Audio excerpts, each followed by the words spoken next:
Hi எல்லாருக்கும் வணக்கம். Welcome to Priyanka's journey. So நான் எப்படி என்னோடய வீடியோ ஷூட் பண்ணி அதை எடிட் பண்ணுவேன் அப்படின்னு கேட்டிருந்தீங்க. ஸோ அது எப்படின்னு ஷேர் பண்ண போகிறேன். அண்ட் அது கூடவே தேங்காய் பால் யூஸ் பண்ணி சூப்பர் சிம்பிளான மத்தி மீன் குழம்பு எப்படி பண்ணலான்னு சொல்ல போகிறேன். ஸோ எப்படி ஷூட் பண்ணுறேன்னு காட்டுறதுக்காக இன்றைக்கி 2 செட்டப் பண்ணியிருக்கேன். ஒன்று இந்த கொரில்லா ட்ரைபாட். யூஷுவலி இது வந்து நான் ட்ராவல் பண்ணும்போது யூஸ் பண்ணுவேன். நல்லா ஃப்ளெக்சிபிளாக வளையும், யூஸ் பண்ணுறதுக்கு நல்ல கன்வீனியண்ட்டாக இருக்கும் அண்ட் கேரி பண்ணவும் கம்ஃபர்டபுளாக இருக்கும். ஸோ இப்போ பார்க்குற கிளிப் வந்து சாம்சங் S22 அல்ட்ராவில் ஷூட் பண்ணது. அண்ட் இப்போ பார்க்குற இந்த ஷாட்டுக்கு தான் கொரில்லா ட்ரைபாட் வந்து செட் பண்ணியிருந்தேன். ஸோ இது வந்து விவோ X200 FEயில் ஷூட் பண்ணது. ஸோ இந்த ட்ரைபாட் தான் வீட்டில் இருக்கும்போது யூஸ் பண்ணுவேன். ஸோ இது வந்து 6 ஃபீட் வரைக்குமே ஹைட் வச்சுக்கலாம் அண்ட் லைட் வெயிட்டும் கூட. ஸோ இப்போ குக்கிங் ஸ்டார்ட் பண்ணுறதுக்கு சாம்சங் S22 அல்ட்ராவில் ஆங்கிள் செட் பண்ண போகிறேன். ஸோ எனக்கு மோஸ்ட்லி கிச்சனில் பார்த்தீங்கன்னா பேக் லைட் தான் இருக்கும். ஸோ அதுக்கு ஏற்ற மாதிரி ரொம்ப டார்க்காக இல்லாமல் ஆங்கிள் செட் பண்ணிக்கிறேன். ஸோ என்னோடய ஃப்ரேம் பார்த்தீங்கன்னா மோஸ்ட்லி ரொம்ப வைடாக இல்லாமல் மீடியமாக செட் பண்ணுறது தான் பிடிக்கும். ஸோ 3Xல இந்த ஃப்ரேம் எனக்கு ஓகே. ஸோ அதை செட் பண்ணிவிட்டு வீடியோ ஷூட் பண்ண ஆரம்பிச்சிட்டேன்.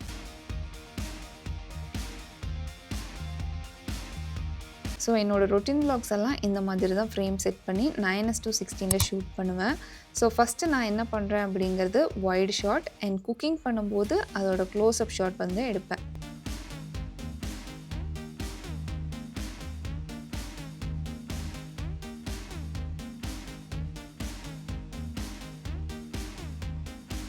ஸோ க்ளோஸ்அப் ஷாட்டுக்கு ஆங்கிள் சேஞ்ச் பண்ணிட்டேன். அண்ட் இதுக்கப்புறம் என்னோடய சீன் எல்லாமே விவோ X200 FEயில் ஷூட் பண்ண போகிறேன். ஸோ இதுலேயுமே இப்படி வைடாக இருக்க ஆங்கிளை விட க்ளோஸ்அப்பில் ஷூட் பண்ணுறது தான் எனக்கு பிடிக்கும். ஸோ ஒன்று ட்ரைபாடை க்ளோஸ்அப்பில் வச்சு 1Xலேயே ஷூட் பண்ணலாம், ஆர் கொஞ்சம் டிஸ்டன்ஸில் வச்சு 3Xல ஷூட் பண்ணலாம்.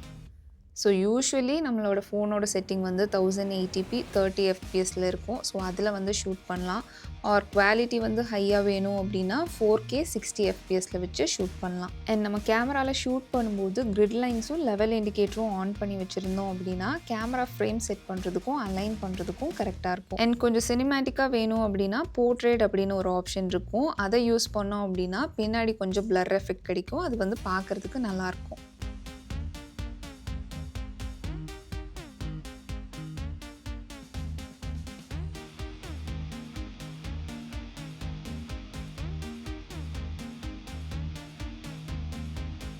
ஸோ இப்போ ரெசிபி பார்க்கலாமா? இன்றைக்கி எங்களோட ஃபேவரட் மத்தி மீன் யூஸ் பண்ணி தான் இந்த குழம்பு பண்ண போகிறேன். ஸோ மீன் ஆட் பண்ணிவிட்டு 1 டீஸ்பூன் மஞ்சத்தூள், 1.5 டீஸ்பூன் மிளகாத்தூள், 2 டேபிள் ஸ்பூன் மல்லித்தூள், கலருக்காக 1 டீஸ்பூன் பேப்ரிக்கா பவுடர் யூஸ் பண்ணியிருக்கேன் அண்ட் கல்லுப்பு. இதில் 2 பச்சை மிளகாவும் கீரி போடலாம். அதுவும் மீன் குழம்புக்கு நல்ல ஃப்ளேவர் கொடுக்கும். பட் இன்றைக்கி வந்து என்கிட்ட இல்லாததுனால யூஸ் பண்ணல. அண்ட் ஒரு ஆனியன், ஒரு பெரிய தக்காளி வந்து அரைச்சி எடுத்துக்க போகிறேன். ஸோ மெயினாக இந்த ரெசிபி வந்து மிக்ஸி இல்லாததுனால இப்படி பண்ண ஆரம்பிச்சது. பட் டேஸ்ட் வைஸ் எந்த டிஃப்ரென்ஸும் இல்லாததுனால ரொம்ப பிடிச்சி போச்சு. ஸோ தேங்காய் அரைக்க முடியல, எப்படி மீன் குழம்பு பண்ணுறது அப்படின்னு யோசிச்சிங்கன்னா இந்த மாதிரி ட்ரை பண்ணி பாருங்கள். அண்ட் இந்த வெஜிடபிள் சாப்பரில் வந்து வெங்காயம் தக்காளி நல்லாவே அரைக்கும். இந்த மாதிரி அரைக்க முடியலனாலும் பரவாயில்ல, நல்ல பொடி பொடியாக சாப் பண்ணியும் ஆட் பண்ணலாம். ஸோ இதை ஆட் பண்ணிவிட்டு இதில் ஊற வச்சுருக்க புளி தண்ணி வந்து ஊற்ற போகிறேன். ஸோ புளி வந்து ஒரு பெரிய நெல்லிக்காய் சைஸ் அளவு எடுத்திருக்கேன். ஸோ நீங்கள் நினைக்கலாம் மீன் வந்து குழம்பு கொதிச்ச அப்புறம் தானே போடுவாங்க, இல்லைனா உடஞ்சிடும் அப்படின்னு. பட் எங்கள் ஊரில் இந்த மாதிரி தான் பண்ணுவாங்க. ஸோ மீன் உடையாமல் எப்படி குழம்பு செய்கிறது அப்படின்னு சொல்கிறேன். ஸோ இதெல்லாம் நல்லா மிக்ஸ் பண்ணி அடுப்பில் வச்சிடலாம். ஸ்டார்டிங்கில் ஃபுல் ஃப்ளேமில் இருக்கட்டும். மீன் வந்து லைட்டாக கொதிச்சு வரும்போது சிம் பண்ணிடணும்.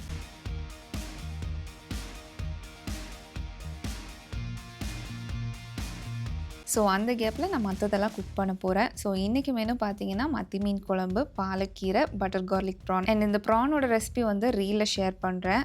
அண்ட் நீங்கள் யாராவது ஏன் நான்வெஜ் இருக்கும்போது கீரைன்னு யோசிச்சிங்க அப்படின்னா அதுவும் ஏன்னு சொல்கிறேன். ஏன்னா என் ஃப்ரெண்டுக்கு இந்த டவுட் எப்போவுமே வரும். மோஸ்ட்லி நான்வெஜ் செஞ்சாலும் ஏதாவது ஒரு காய் இல்லை கீரை இருக்கும் ஃபைபருக்காக.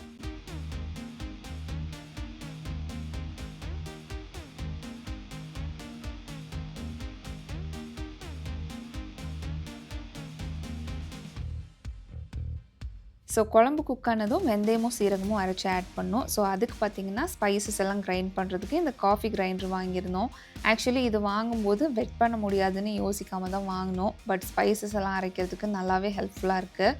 கொஞ்சம் குவான்டிட்டி அதிகமாக போட்டு அரைச்சா நல்லா நைஸாக அரையும், இல்லைனா கொஞ்சம் நரன்னு இருக்கும். ஸோ வெஜிடபிள் ஷாப்பரும் இந்த காஃபி கிரைண்டரும் இருக்கிறதுனால மிக்ஸி வந்து எங்களுக்கு அவ்வளோ நீடடாக இல்லை. இதுவே ஹெல்ப்ஃபுல்லாக இருக்குது.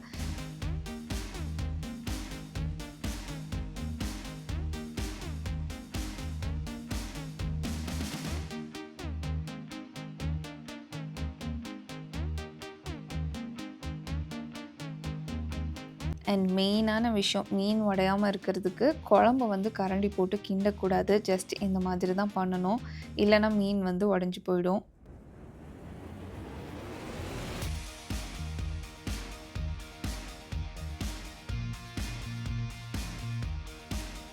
ஸோ ஒரு 2 to 3 மினிட்ஸ் அப்புறம் கோகோனட் மில்க் வந்து ஆட் பண்ண போகிறேன்.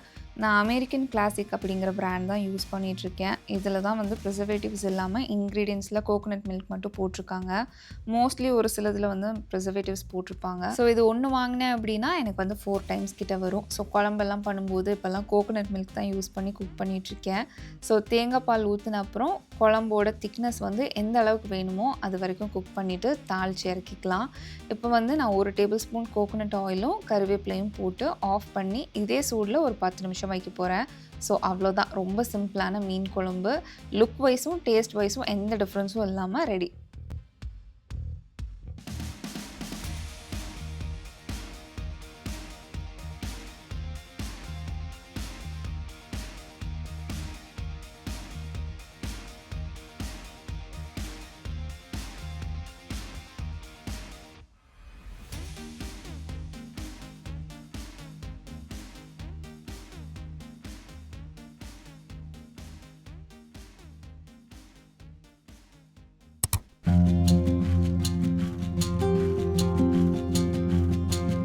ஸோ எடிட்டிங்க்கு பார்த்தீங்கன்னா இந்த ஆப்பெல்லாம் தான் நான் யூஸ் பண்ணிகிட்ருக்கேன். எடிட்ஸ் வந்து ரீல்ஸ் எடிட் பண்ணுறதுக்கு யூஸ் பண்ணுவேன். லாங் வீடியோஸ்க்கு இன்ஷாட் அண்ட் தம்ப்நெயில் எடிட் பண்ணுறதுக்கு கேன்வா அண்ட் பிக்சார்ட் வந்து யூஸ் பண்ணுவேன். ஸோ இன்றைக்கி இன்ஷாட்டில் தான் நான் வீடியோ வந்து எப்படி எடிட் பண்ணுவேன் அப்படின்னு காமிக்க போகிறேன். ஸோ ஃபஸ்ட்டு கிளிப்ஸ் எப்படி வந்து இம்போர்ட் பண்ணுறது அப்படின்னு பார்க்கலாம். இன்ஷாட் ஆப் ஓப்பன் பண்ணிவிட்டு வீடியோஸ், ஃபோட்டோஸ், கொலேஜ் அப்படின்னு 3 ஆப்ஷன்ஸ் இருக்கும். அதில் வீடியோ கிளிக் பண்ணணும். ஸோ அதில் நம்ம ஆல்ரெடி எடிட் பண்ண வீடியோஸ் வந்து டிராஃப்டாக இருக்கும். அண்ட் அதில் நியூ அப்படின்னு ஒரு ஆப்ஷனும் இருக்கும். அதை கிளிக் பண்ணோம் அப்படின்னா நம்ம கேமராவில் ரெக்கார்ட் பண்ணியிருக்க கிளிப்ஸ் எல்லாமே வரும். ஸோ அதில் நமக்கு எடிட்டிங்க்கு எந்த கிளிப்ஸ் எல்லாம் வேணுமோ அதெல்லாம் சூஸ் பண்ணிக்கலாம். அண்ட் நம்ம செலக்ட் பண்ணும்போது நம்ம எந்த ஆர்டரில் வீடியோ இருக்கணும் அப்படின்னு நினைக்கிறோமோ அதே சீக்வன்ஸில் செலக்ட் பண்ணிட்டோம் அப்படின்னா எடிட் பண்ணுறதுக்கு ஈஸியாக இருக்கும். ஸோ இப்போ வீடியோ இம்போர்ட் பண்ணியாச்சு. ரெண்டாவது கேன்வாஸ் சைஸ் செட் பண்ணணும். யூடியூபுக்கு அப்படின்னா 16:9 ரேஷியோ வைப்போம். இதே ரீல்ஸ், ஷார்ட்ஸ் எல்லாம் எடிட் பண்ணுறதுக்கு அப்படின்னா 9:16 ரேஷியோ வந்து யூஸ் பண்ணுவோம். அண்ட் அது போக நம்ம சோஷியல் மீடியாவில் போஸ்ட் பண்ணுறதுக்கான எல்லா ரேஷியோஸுமே இருக்குது. ஸோ என்ன பர்பஸ்க்கு எடிட் பண்ணுறோமோ அதுக்கு ஏற்ற மாதிரி நம்ம கேன்வாஸ் சைஸ் சூஸ் பண்ணிக்கலாம். ஸோ நம்ம ரெக்கார்ட் பண்ணும்போது ஃப்ரேம் ரொம்ப வைடாக இருக்குது, கொஞ்சம் சைஸ் வந்து அட்ஜஸ்ட் பண்ணோம் அப்படின்னு நினச்சோம் அப்படின்னா அந்த கிளிப்பை வந்து செலக்ட் பண்ணிட்டு பிஞ்ச் பண்ணி ஜூம் பண்ணோம் அப்படின்னா நமக்கு வேணுங்கிற ஃப்ரேம் சைஸ் வந்து அட்ஜஸ்ட் பண்ணிக்கலாம்.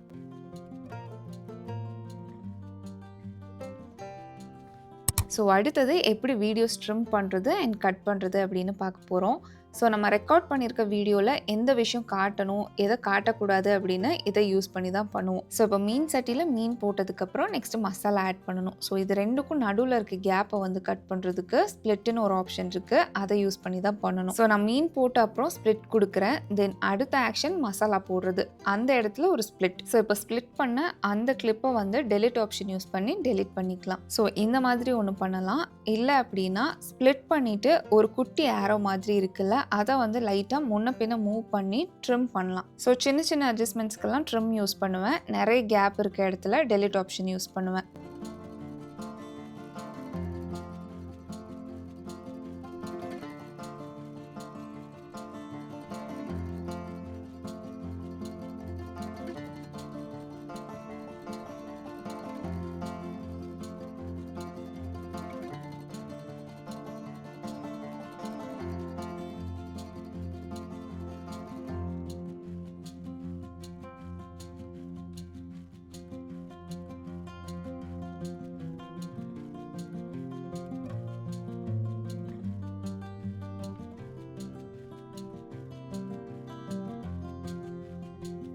ஸோ அடுத்தது கிளிப்ஸ் எப்படி அரேஞ்ச் பண்ணணும் அப்படிங்கிறத பார்க்கலாம். ஸோ நான் வீடியோ இம்போர்ட் பண்ணும்போதே எந்த ஆர்டரில் வேணுமோ அந்த ஆர்டர்லேயே செலக்ட் பண்ணிவிடுவேன். இன்கேஸ் மாற்றி ஆட் பண்ணிட்டோம் அப்படின்னா இந்த மாதிரி நம்ம மூவ் பண்ண வேண்டிய கிளிப்பை லாங் ப்ரெஸ் பண்ணால் நம்பர் வைஸ் எல்லா கிளிப்ஸும் காமிக்கும். ஸோ அதை ட்ராக் பண்ணி நமக்கு வேணுங்கிற இடத்துல மூவ் பண்ணிக்கலாம்.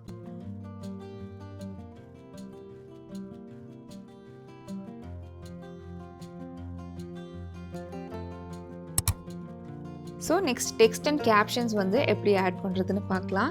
டெக்ஸ்ட் கிளிக் பண்ணோம் அப்படின்னா டெக்ஸ்ட் டைப் பண்ணுறதுக்கான ஸ்க்ரீன் வரும். அதில் நம்ம என்ன டெக்ஸ்ட் கொடுக்கணும் அப்படின்னு நினைக்கிறோமோ அதை டைப் பண்ணி நமக்கு வேணுங்கிற ஃபாண்ட், அலைன்மெண்ட், எஃபெக்ட்ஸ் எல்லாமே இங்கேயே வந்து பண்ணிக்கலாம்.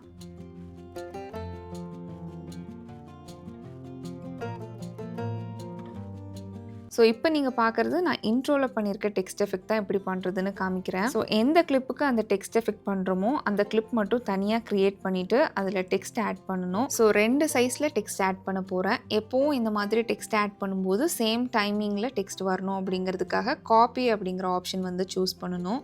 So how I shoot my அப்படிங்கிறதையும் வீடியோ அப்படிங்கிற டெக்ஸ்ட்டையும் சேம் டைமிங்கில் சேம் டெக்ஸ்ட் எஃபெக்டில் இருக்கணும் அப்படிங்கிறதுக்காக ஃபஸ்ட்டு டெக்ஸ்ட் டைப் பண்ண அப்புறம் காப்பி கொடுத்து அடுத்த டெக்ஸ்ட் ஆட் பண்ணியிருக்கேன்.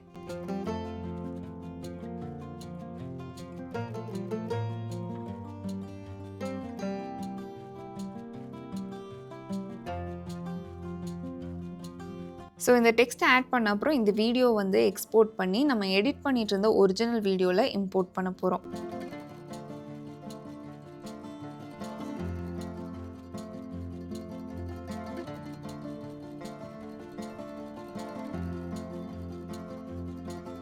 ஸோ ஃபஸ்ட்டு கிளிப்பே எனக்கு இந்த டெக்ஸ்ட் இருக்க வீடியோ வேணும். ஸோ வீடியோவோட ஃப்ரண்ட்டில் வச்சு அந்த கிளிப்பை செலக்ட் பண்ணி இம்போர்ட் பண்ணோம் அப்படின்னா கரெக்டாக ஃப்ரண்ட்லேயே இம்போர்ட் ஆகிடும். இன்கேஸ் நம்ம வேறு எங்கேயாவது செலக்ட் பண்ணிட்டோம் அப்படின்னா நம்ம இம்போர்ட் பண்ணும்போது அது ஃப்ரண்ட்டில் ஆட் ஆகாமல் வேறு எங்கேயாவது ஆட் ஆகிடும். ஸோ இப்போ ஒரே வீடியோ டெக்ஸ்ட் ஆட் பண்ணியிருக்கிறது ஒன்று இருக்குது, டெக்ஸ்ட் ஆட் பண்ணாமல் ஒரு வீடியோ இருக்குது. அதில் டெக்ஸ்ட் இல்லாமல் இருக்க கிளிப்பை வந்து ஸ்விட்ச் கொடுத்து மேலே லேயருக்கு மூவ் பண்ண போகிறோம். அண்ட் அந்த 2 கிளிப்பிங்குமே கரெக்டாக சேம் டைமிங்கில் இருக்க மாதிரி பார்த்துக்கணும். தென் ஃபஸ்ட் லேயருக்கு மூவ் பண்ணியிருக்கோம்ல டெக்ஸ்ட் இல்லாத கிளிப், அதோட பேக்ரவுண்ட் வந்து ரிமூவ் பண்ண போகிறோம். அதுக்கு கட் அவுட்னு ஒரு ஆப்ஷன் இருக்குது. அதை கிளிக் பண்ணோம் அப்படின்னா என்னை மட்டும் வச்சுட்டு என்னோட பேக்ரவுண்ட் வந்து ரிமூவ் பண்ணிடும். ஸோ இந்த டெக்ஸ்ட் எஃபெக்ட்டும் நம்மளுக்கு கிடைக்கும். ஸோ இந்த மாதிரி எஃபெக்ட்ஸ் பண்ணும்போது நம்ம பேக்ரவுண்ட் வந்து கொஞ்சம் பிளெயினாக இருந்துச்சு அப்படின்னா தான் இந்த எஃபெக்ட் வந்து கொஞ்சம் நீட்டாக வரும்.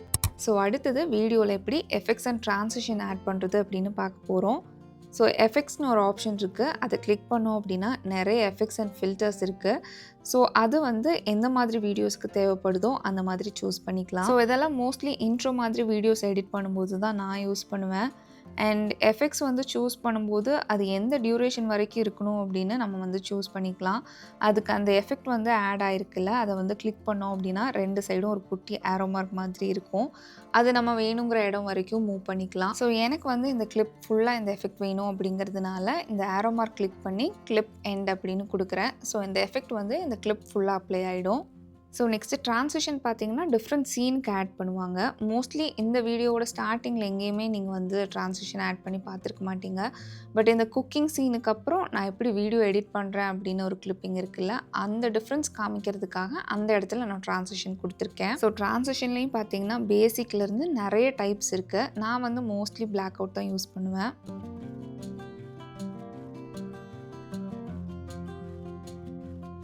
ஸோ அடுத்தது எப்படி வீடியோவில் music and voice over add பண்ணுறது அப்படின்னு பார்க்கலாம்.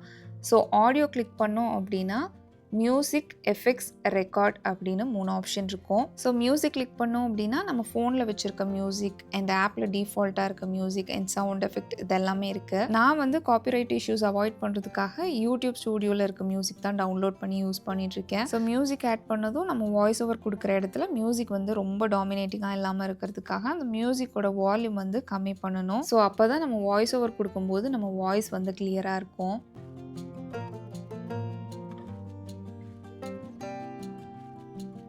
அண்ட் இதில் இந்த எஃபெக்ட்ஸில் இருக்க சவுண்ட்ஸ் எல்லாமே மோஸ்ட்லி வீடியோவில் ஒரு ஃபீல் கொடுக்கறதுக்காக டெக்ஸ்ட் பாப் ஆகும்போது இல்லை ட்ரான்சிஷன்ஸ் கொடுக்கும்போதெல்லாம் ஆட் பண்ணுவாங்க.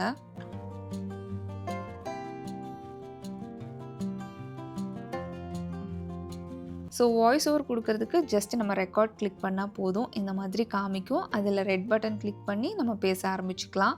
ஒன்ஸ் பேசிட்டோம் அப்படின்னா திரும்பவும் ஸ்டாப் பண்ணுறதுக்கு அதே பட்டன் கிளிக் பண்ணிட்டோம் அப்படின்னா ஸ்டாப் ஆகிடும். இன்கேஸ் தப்பாக பேசிட்டோம் அப்படின்னா அண்டு கொடுத்து திரும்ப பேசிக்கலாம். இல்லை பேசினது ஓகே அப்படின்னு தோணுச்சு அப்படின்னா டிக் கொடுத்தோம் அப்படின்னா நம்ம பேசினது வந்து அப்ரூவ் ஆகிடும். அண்ட் இதுலேயே பார்த்தீங்கன்னா டெலிப்ராம்ப்டர் அப்படின்னு ஒரு ஆப்ஷனும் இருக்குது. நம்ம பேசணும்னு நினைக்கிறத டைப் பண்ணி வச்சிட்டோம் அப்படின்னா நம்ம ரெக்கார்ட் கொடுத்ததும் அது அப்படியே மெதுவாக மூவ் ஆகும். அதை பார்த்து அப்படியே நம்ம படிச்சுக்கலாம். அது வேணும்னா ஆன் பண்ணிக்கலாம், இல்லைனா ஆஃப் பண்ணி கூட வச்சுக்கலாம். அண்ட் நம்ம வாய்ஸ் ஓவர் கொடுக்கும்போது ஒரே ஸ்ட்ரெச்சில் பேச மாட்டோம், நடுவில் பிரேக் இருக்கும். ஸோ அந்த பிரேக் வந்து தெரியாமல் இருக்கிறதுக்கு அந்த கேப்பை வந்து எப்படி அட்ஜஸ்ட் பண்ணுறது அப்படின்னா, நம்ம பேசி அப்ரூவ் பண்ணி வச்சுருக்க கிளிப்பிங் வந்து எதுக்கு அடுத்து வரணுமோ அந்த இடத்துல ட்ராக் பண்ணி வச்சிட்டோம் அப்படின்னா கரெக்டாக நம்ம வந்து கேப் இல்லாமல் பேசின மாதிரி ஒரு ஃபீல் கொடுக்கும்.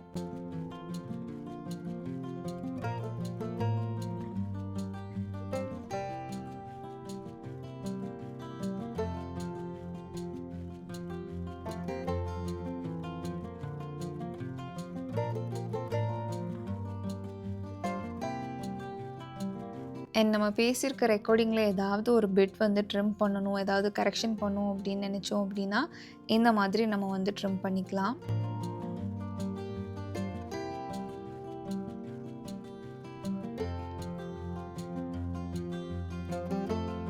அண்ட் லாஸ்ட்டாக எடிட்டிங் கம்ப்ளீட் ஆனதும் ஃபைல் எப்படி எக்ஸ்போர்ட் பண்ணணும் அப்படின்னா, மேலே ரைட் சைடில் எக்ஸ்போர்ட் கிளிக் பண்ணி நமக்கு வேணுங்கிற ரெசல்யூஷன் சூஸ் பண்ணி எக்ஸ்போர்ட் பண்ணிக்கலாம்.